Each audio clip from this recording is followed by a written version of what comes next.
The cafe was buzzing with the usual evening crowd, but somehow, she was the only person I could see.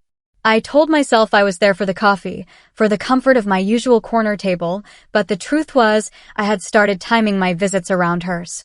Every Thursday at 6, she walked in like clockwork, hair loose, eyes shining with a kind of quiet confidence, and that smile that always seemed to find me even when I tried to look away. Tonight was no different.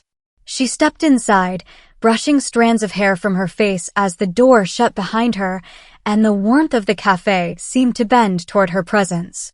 I froze mid-sip, my fingers tightening around the mug. She hadn't even noticed me yet, but my pulse was already rushing. She ordered her drink, always the same vanilla latte, and scanned the room until her gaze landed on me. The moment stretched, caught between the hum of voices and clinking glasses. Then she smiled. A small, effortless curve of her lips that made the air feel heavier, thicker, charged with something I couldn't name.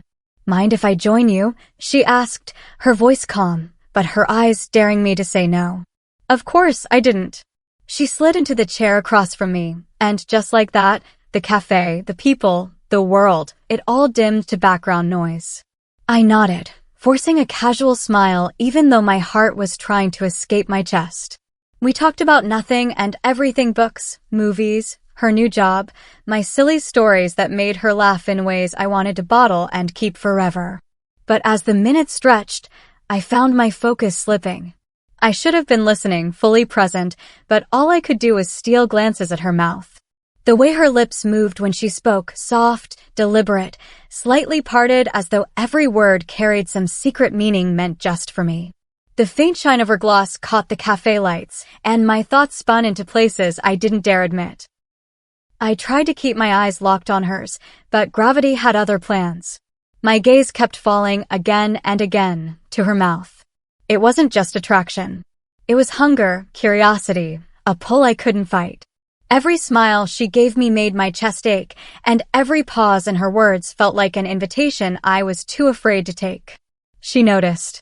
Of course she did. Her lips quirked into a knowing grin, and she leaned in just slightly, resting her chin in her hand. "You keep looking at me like you're about to say something important," she teased.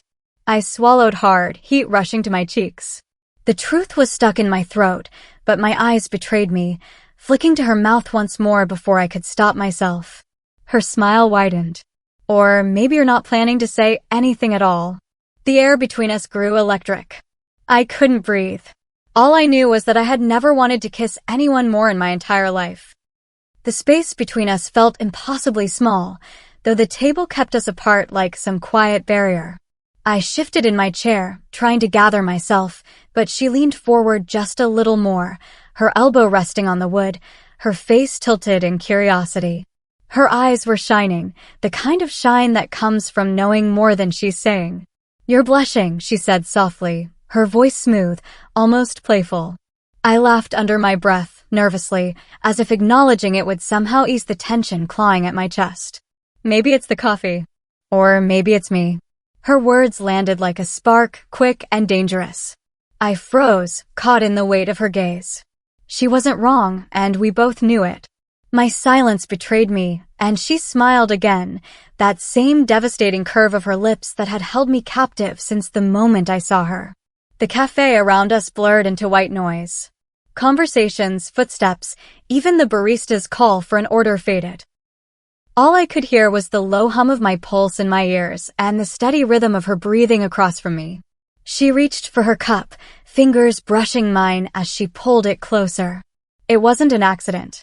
The touch was light, fleeting, but it shot straight through me, leaving my skin tingling long after she'd drawn her hand away. I wanted to close the gap, to bridge the few feet that separated us, but I didn't know if I could. I was terrified, not of her, but of how much I wanted her. It was dangerous, this kind of want.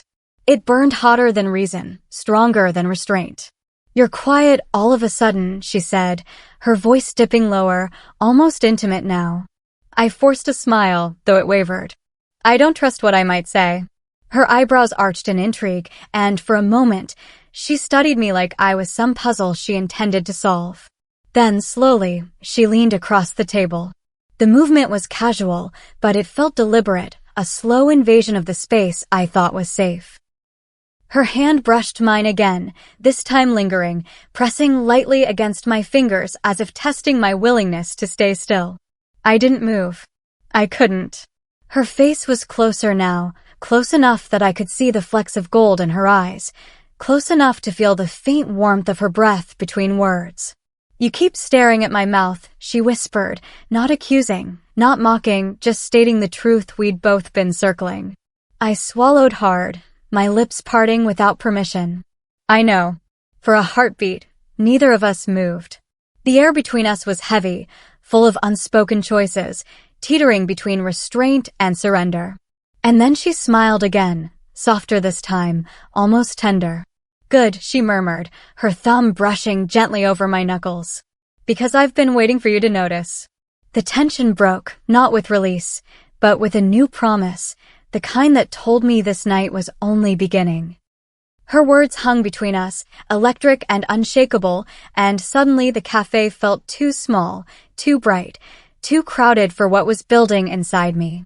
My chest rose and fell with shallow breaths, and yet she was perfectly calm, perfectly in control, as though she had known this moment would come all along.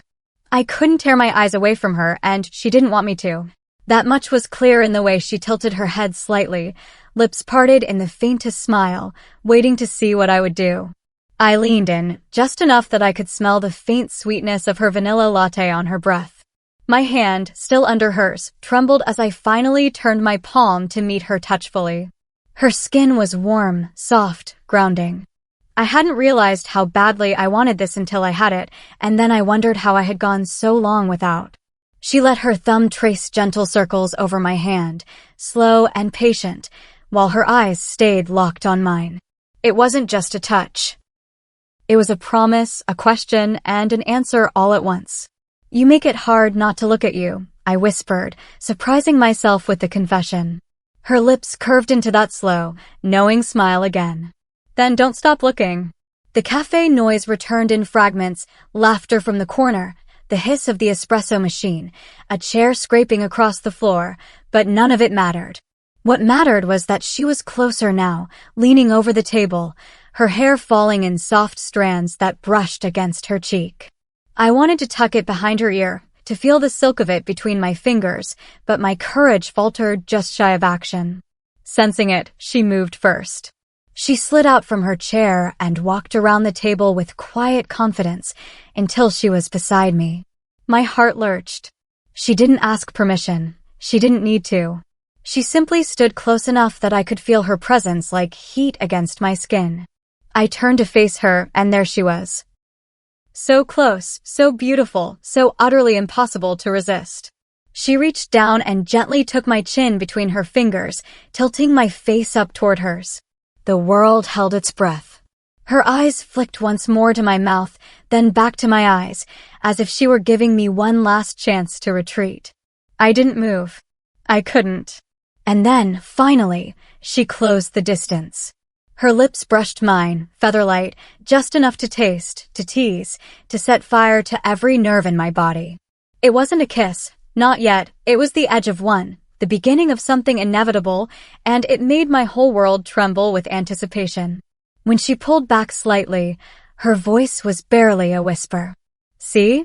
You don't have to stop looking. You can touch, too." My breath caught because I knew there was no going back. I didn't want to. Her words melted into me, soft and daring, and before I could even gather my breath, she leaned in again. This time there was no hesitation, no teasing brush. Her lips met mine fully, warm and sweet, with a tenderness that made my heart stutter. It wasn't just a kiss. It was discovery. It was everything I had imagined in all those stolen glances, only more consuming, more real, more dangerous in the best way. My body leaned into hers instinctively, my hand lifting as if guided by something outside of me, settling lightly on her waist. The taste of vanilla lingered on her lips, and I found myself savoring it, memorizing it, as though I could never get enough. She kissed me like she knew exactly what she was doing, steady but unhurried, every movement deliberate, giving me space to follow. And I did. I followed falling deeper with each second, my pulse racing so fast I thought it might lift me right out of my chair. When she finally pulled back just an inch, my lips chased hers before I could stop myself. She smiled against my mouth, a soft laugh slipping out, and it made me dizzy in the most intoxicating way. "Careful," she whispered, her forehead resting gently against mine. "You'll make me think you've wanted this as badly as I have." I closed my eyes, my breath shaky. "I have." Her hand slid down, fingers threading through mine, and she gave my hand a reassuring squeeze. It was such a simple gesture, but it anchored me, steadied me in the whirlwind of everything that kiss had stirred inside me. The cafe no longer existed in any meaningful way. The conversations around us were muted echoes. The light above us was just a soft haze. All that mattered was the way she looked at me now, her eyes glowing with something far deeper than playful teasing. She kissed me again, slower this time, almost reverent. Her lips pressed to mine as though she was savoring the moment, committing it to memory. I let myself melt into her, forgetting the rules, the questions, the fears that had haunted me before. There was only this, her mouth on mine, her warmth, her steady presence holding me in place. When we finally broke apart, both of us breathing harder than before, she brushed a strand of hair from my face and let her fingers linger against my cheek. "I knew the first time I saw you," she said quietly, her voice carrying the weight of something honest and certain. "I knew you'd be the one I couldn't stop thinking about." I didn't know what to say, so I leaned in and kissed her again, because words suddenly felt too small, too fragile, to hold what I felt in that moment. And for the first time, I realized that looking at her mouth had only been the beginning. The world outside might as well have vanished. The steady buzz of the cafe dimmed into nothing, as though someone had turned the volume down on reality itself. All I could feel was her hand against my cheek, her lips still tingling against mine, and the steady rhythm of her breath so close to my own. I had never thought a single kiss could change everything, but here I was, changed, undone, made new in a way I hadn't expected. She was still holding my hand, her thumb brushing across my skin like it was the most natural thing in the world. My body was still trembling, not from fear anymore, but from the overwhelming ache of wanting more. She leaned back just slightly, her eyes studying me with that same steady curiosity, as if she could read all the questions rushing through my mind. "You don't look scared anymore," she said softly. "I'm not," I admitted, my voice barely above a whisper. "Not when you're this close." Her smile returned, soft but radiant. "Good. Because I don't plan on moving away anytime soon."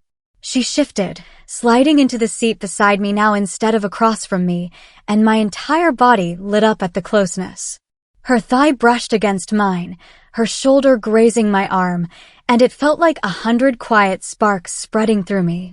I turned toward her, caught by the glow in her eyes, and she tilted her head, waiting for me to move first. I did. My lips found hers again, and this time the kiss was deeper, more certain. She responded instantly, her free hand resting against the small of my back, guiding me closer as though she knew I couldn't bear any more distance. The kiss grew, soft at first, then gradually more insistent, carrying all the longing I had been trying to hide for weeks. Every part of me poured into that moment, into her. She kissed me like she had been holding this back too, like she had been waiting for the exact second when neither of us could pretend anymore. When we finally parted, my forehead rested against hers, both of us breathing hard, smiling in a dazed, breathless way that belonged only to people who knew they were falling into something they couldn't stop. "Do you realize how long I've wanted to do that?" she murmured, her voice husky and low. My laugh came out shaky. "If it's anywhere near as long as I've been staring at your mouth, then yes." She chuckled softly, her lips brushing mine once more. "Then I'd say we've both been very patient." We sat like that, wrapped up in each other, while the cafe bustled on unaware. For me, nothing else mattered.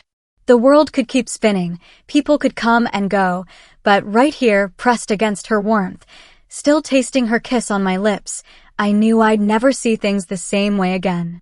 Because once you finally taste the thing you've been longing for, you can't go back to pretending you don't need it. The cafe was suddenly too small for the weight of what had just passed between us. I could feel it in her hand, still tangled with mine, and in the warmth of her shoulder pressed against me. The kiss had changed something, shifted the ground beneath us, and staying there among the clatter of dishes and hum of conversation felt almost impossible. She must have felt it too. She leaned close, her lips brushing the shell of my ear, her voice low enough that it felt like a secret. "Come with me." The question unraveled the last of my hesitation. I nodded, unable to trust my voice, and she smiled like she had been waiting for that answer all night. We stood, still holding hands, and left the cafe together. The cool night air wrapped around us. As the door swung shut behind us, the noise of the cafe fading instantly. Outside, the street lamps glowed golden, casting long shadows over the quiet sidewalks. The world felt hushed, intimate, like it belonged only to us. She didn't let go of my hand. Instead, she tugged me gently closer until our arms brushed as we walked side by side.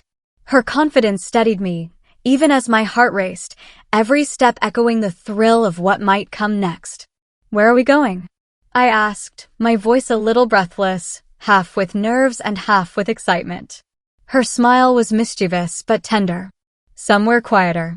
Somewhere we don't have to steal glances." Her words sent a shiver through me. I glanced at her, catching the way the streetlight painted her face in warm gold, her lips curved in that teasing, irresistible smile. My chest ached with the thought that I had almost kept this hidden, almost let fear keep me from her. She led me down a quieter street, away from the hum of traffic, until we reached a small park tucked between rows of houses. The night was calm, the benches empty, the trees swaying gently in the breeze. She pulled me toward a wooden bench under the glow of a lamppost and sat down, tugging me to sit beside her. For a moment, we just sat there in the stillness, the quiet pressing in around us. My hand was still in hers, her thumb stroking slowly, reassuringly, like a rhythm only we could hear. Then she turned, her gaze soft, but burning all the same. "I've wanted to kiss you somewhere no one else could interrupt," she admitted, her voice barely above a whisper. My breath caught. "And now?" She leaned in, closing the small distance until her lips brushed mine again, firmer this time, unhurried but full of intent. I melted into her, one hand sliding up to her shoulder, the other still clasped tightly in hers. The world around us, trees, lamplight, shadows, disappeared again, leaving only the two of us and the way her mouth moved against mine like it had always been meant to find me here, in this moment. And this time, I kissed her back with all the courage I'd been holding back for far too long. Her kiss lingered like a secret written only for me, one I could read again and again without ever tiring of its meaning. The night air was cool, yet I felt warm all over, as though her lips had set fire to my skin. She pulled back slowly, her forehead resting against mine, and for a long moment we just breathed together, two hearts sinking in the silence. "You don't know how long I've thought about this," she whispered, her voice steady, but her eyes giving away more than words ever could.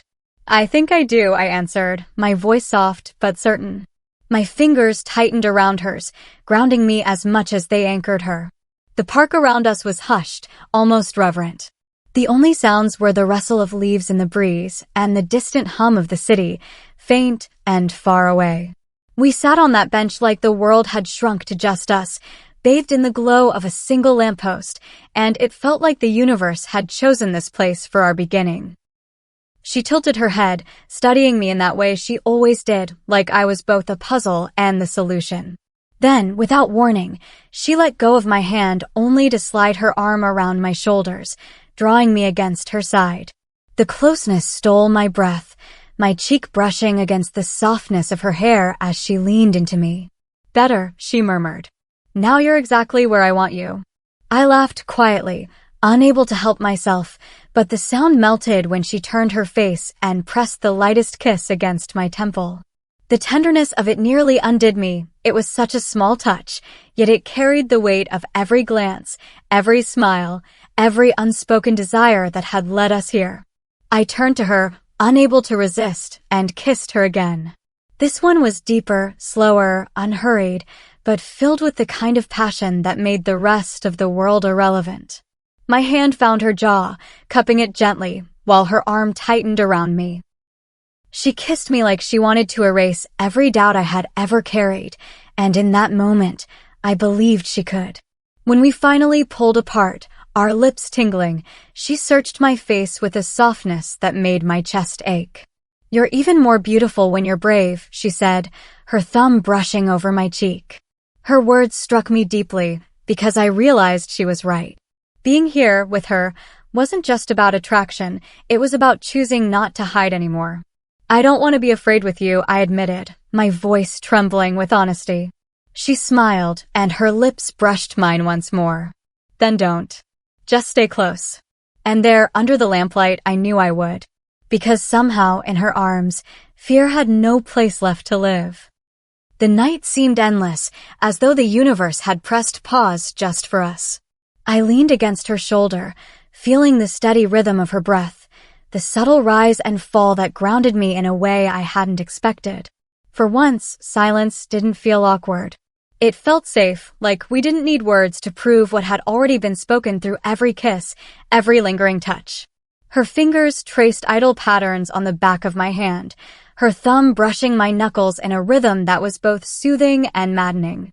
Every tiny movement sent shivers racing through me, reminding me how alive I felt in her presence. I tilted my head just enough to glance at her, and there she was, watching me with a look that made my chest ache.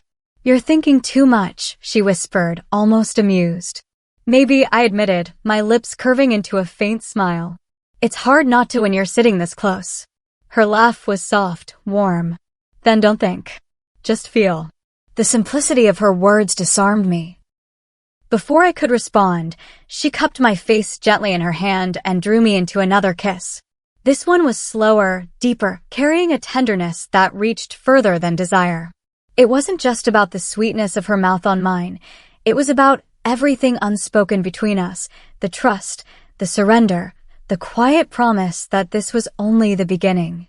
I melted into her, my hand resting on her knee, feeling the heat radiating through the fabric of her jeans.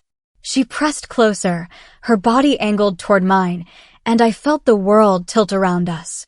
The bench, the park, the night itself, it was all just a backdrop to the gravity pulling us together. When we finally parted, our foreheads still touching, she whispered, "You taste like courage." The words hit me harder than I expected, because that was what this felt like stepping into a version of myself I had been too afraid to embrace until now. I smiled against her lips. "You make it easier to be brave." For a long while, we just sat there, wrapped up in each other, the night stretching endlessly ahead. The lamplight above us flickered faintly, but I barely noticed. All I could see was her, the curve of her lips, the softness in her eyes, the way she made me feel like I was exactly where I was supposed to be. Her hand slid down, intertwining with mine again, and she gave it a gentle squeeze. "I don't want this night to end," she confessed quietly. "Then it doesn't have to," I replied, my voice steady this time, full of a certainty I hadn't known I carried. And as she smiled, leaning in to kiss me once more, I realized the truth. The night wasn't just ours, it belonged to us, because we had finally stopped hiding from what we both wanted all along.